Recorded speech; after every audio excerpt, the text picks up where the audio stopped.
Assalamualaikum sahabat Islami.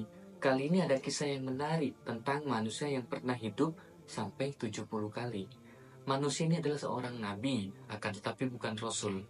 Beliau bernama Nabi Jirjis alaihissalam. Mungkin kita jarang mendengarnya karena nabi ini bukan termasuk 25 nabi dan rasul. Diriwayatkan nabi ini pernah hidup setelah zaman Nabi Daud alaihissalam.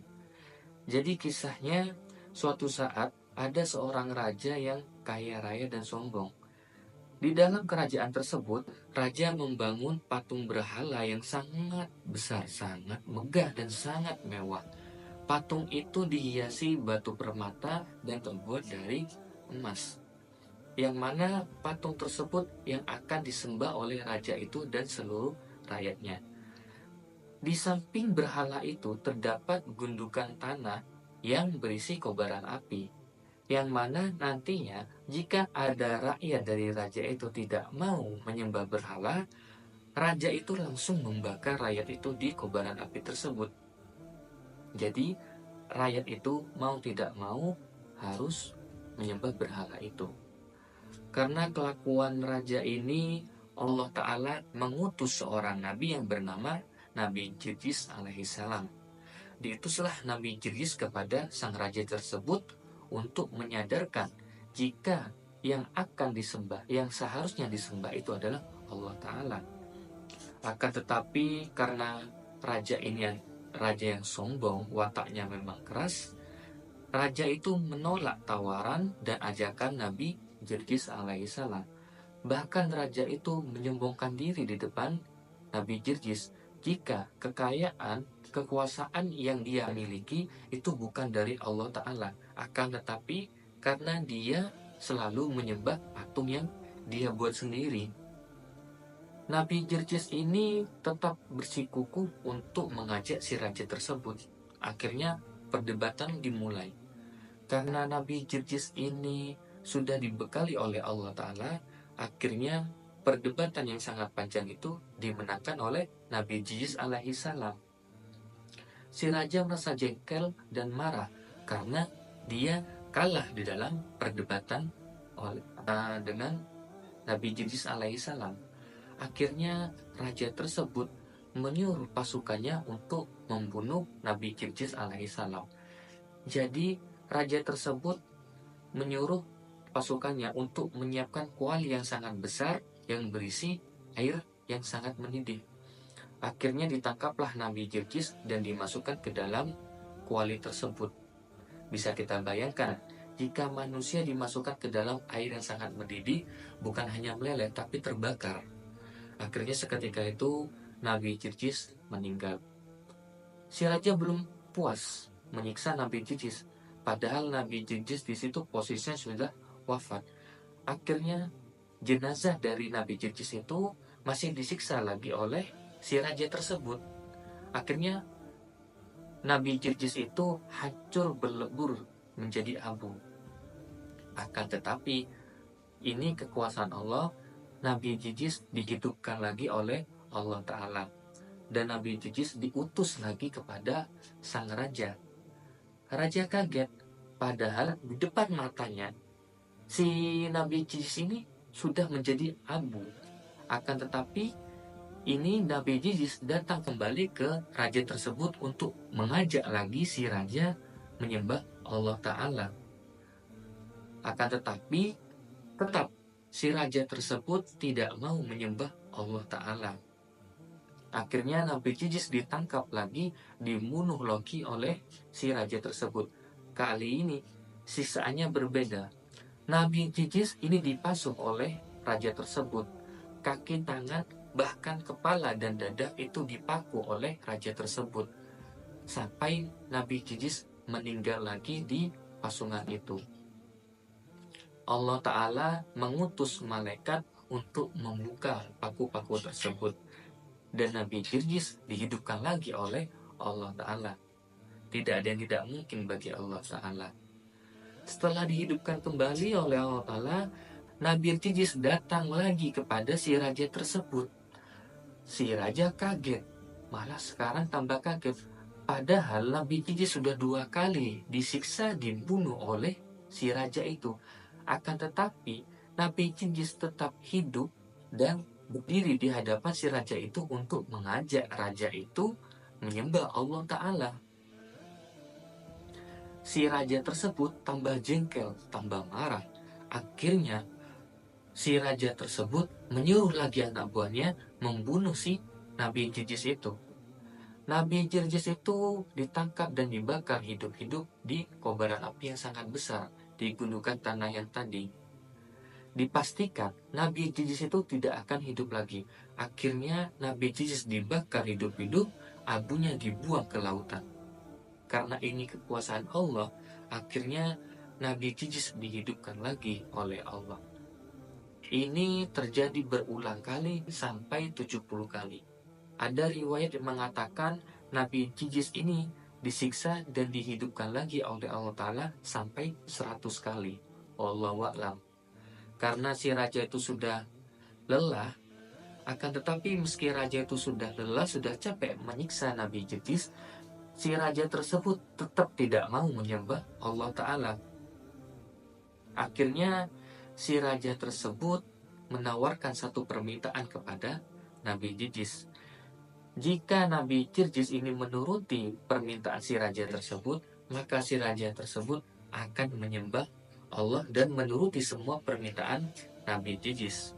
Akan tetapi permintaan si raja tersebut tidak menguntungkan bagi si Nabi Jirjis, karena permintaan si raja tersebut adalah Nabi Jirjis ini harus menyembah patung berhala itu hanya 1 kali. Setelah itu barulah si raja dan semua pasukan bahkan rakyatnya akan menyembah Tuhannya si Nabi Jirjis, yakni Allah Ta'ala. Akan tetapi Nabi Jirjis ini tidak mau, bahkan menolak mentah-mentah tawaran dari si raja tersebut. Akhirnya karena sudah merasa lelah si raja itu, Nabi Jirjis diperbolehkan pulang. Akan tetapi si raja tersebut tetap mengawasi Nabi Jirjis. Nabi Jirjis akhirnya pulang ke rumahnya. Di malam hari, Nabi Jirjis ini berdoa kepada Allah Ta'ala supaya dipermudah untuk menuntun si raja tersebut sambil membaca kitab Zabur. Jadi bisa dipastikan Nabi Jirjis ini hidup setelah Nabi Daud alaihissalam, karena kitab Zabur ini ada di zaman Nabi Daud alaihissalam. Setelah itu Nabi Jirjis saat membaca kitab Zabur, tidak sengaja istri dari raja tersebut lewat di depan rumah Nabi Jirjis alaihissalam dan tidak sengaja mendengar lantunan-lantunan ayat dari Nabi Jirjis saat membaca kitab Zabur itu. Setelah mendengar lantunan-lantunan ayat itu, si istri raja tersebut tersentuh hatinya dan langsung masuk ke dalam agama si Nabi Jirjis itu dan mengikrarkan dirinya akan menyembah Allah Ta'ala. Setelah itu si istri tersebut datanglah kepada si raja itu, yakni suaminya, dan bercerita jika si Nabi Jirjis ini benar adanya, yakni utusan Allah Ta'ala. Dan istri si raja itu juga membujuk suaminya, si Raja Darian itu, untuk memeluk agama Nabi Jirjis dan menyembah Allah Ta'ala. Akan tetapi meski istrinya sendiri yang membujuknya, si raja tersebut tetap menolaknya. Karena ketahuan si istri ini sudah mengikut si Nabi Jirjis, akhirnya istri itu juga dibunuh oleh raja tersebut, dibunuh oleh suaminya sendiri. Karena sudah kesal, Nabi Jirjis dipanggil lagi oleh si raja tersebut karena sudah mengajak istrinya untuk menganut agamanya. Akhirnya si raja tersebut ingat jika Nabi Jirjis ini tidak bisa dibunuh. Nabi Jirjis ini akhirnya disekap di sebuah rumah yang sudah tidak layak digunakan.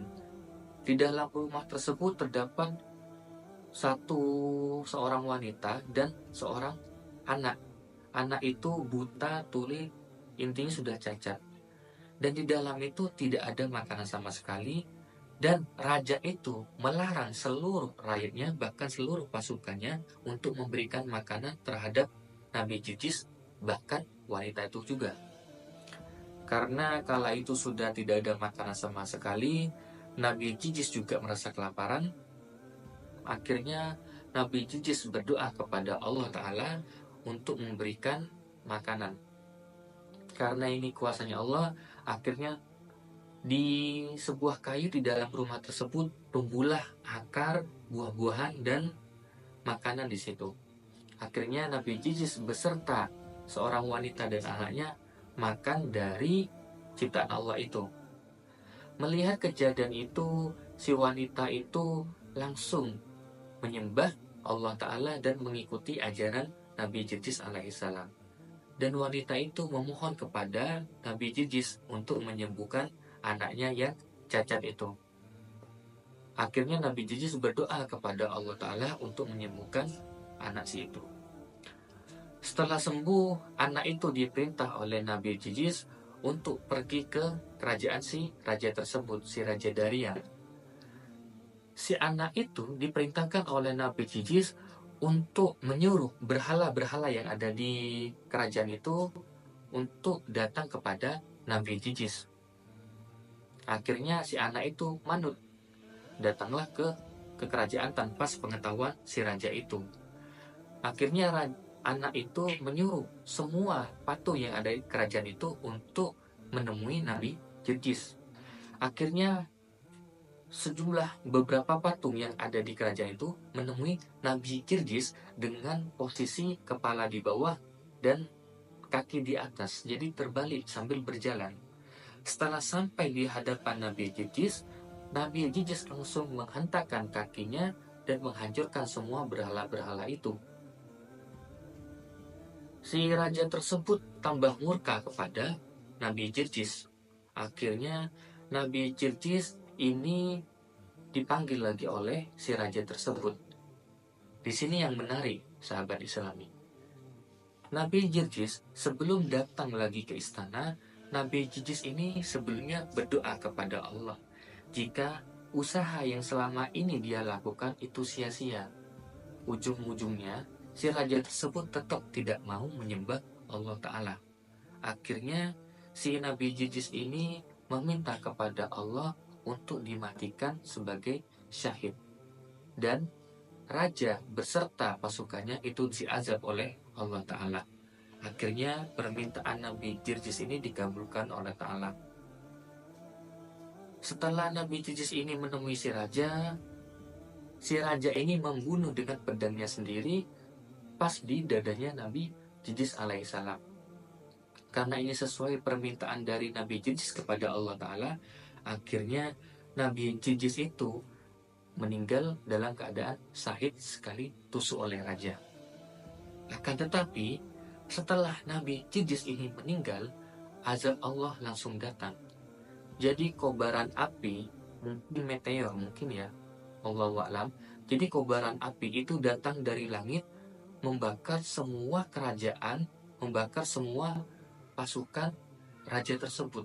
Bahkan raja itu juga ikut terbakar dari kobaran api itu. Karena azab Allah ini, akhirnya si raja itu beserta seluruh pasukan dan rakyatnya yang menyekutukan Allah meninggal dalam keadaan mengenaskan, yakni dalam keadaan terbakar. Dari kisah tersebut bisa kita ambil hikmahnya, jika tidak ada yang tidak mungkin bagi Allah Ta'ala. Bahkan manusia yang hanya hidup sekali, akan tetapi jika Allah sudah berkehendak, seperti Nabi Jijis bisa dihidupkan sampai 70 kali. Jadi tidak ada yang tidak mungkin bagi Allah Ta'ala. Semoga dari kisah tersebut bisa kita ambil pelajaran dan hikmahnya. Semoga kita dalam lindungan Allah Ta'ala. Amin.